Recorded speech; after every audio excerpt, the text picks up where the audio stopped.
Ilang minuto bago mag-alas 9 ng umaga ay nakarating na ako sa Metropolitan Theater kung saan idaraos ang necrological tribute para sa superstar at national artist na si Nora Aunor. Pagbaba ko pa lang ng LRT Central Station ay nakita ko na ang hilera ng kasundaluhan na sasalubong at magbibigay pugay sa mga labi ni Ate Guy mula sa pinagburulan nito sa Heritage. Sa entrada ng teatro ay makikita ang malaking larawan ni Nora.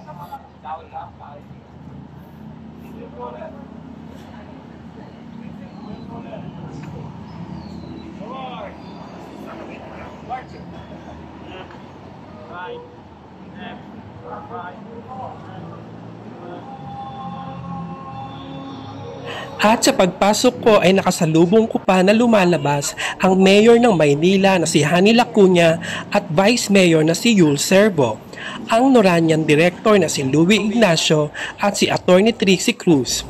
Siyempre ay naroon na rin ang ilang kanora. Hanggang sa dumating na nga ang mga labi ni Ate Guy, pati na ang mga anak at mga taong malalapit sa kanya.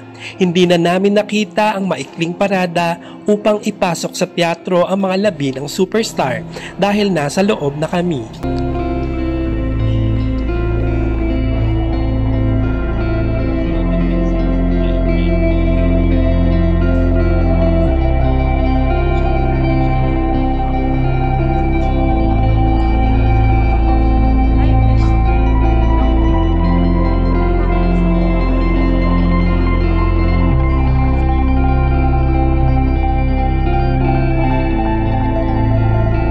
Hanggang nakita na naming pumasok ang mga pamilya ni Ate Guy.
At inumpisahan ang programa sa pagbubukas ng telon at tumambad ang mga labi ni Nora, namangha ang lahat at nagpalakpakan.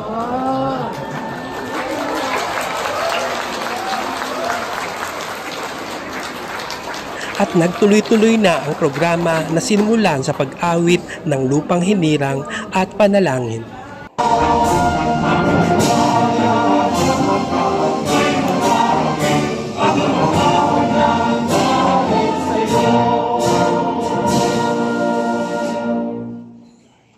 Manatili po tayong nakatayo para sa isang panalangin na pamumunahan ni Father Jason Laguerta. Panginoon namin pumanaw sa piling ng buong bahay. Mga anghel, mga banal, tanang nasa kalangitan, halik kayo at samahan. Ang iliw namin pumanaw sa piling ng buong bahay. Si Kristo ang mag-aakay sa kandungan ni Abraham, upang doon ay humimlay. Ang iliw namin pumanaw sa piling ng buong bahay.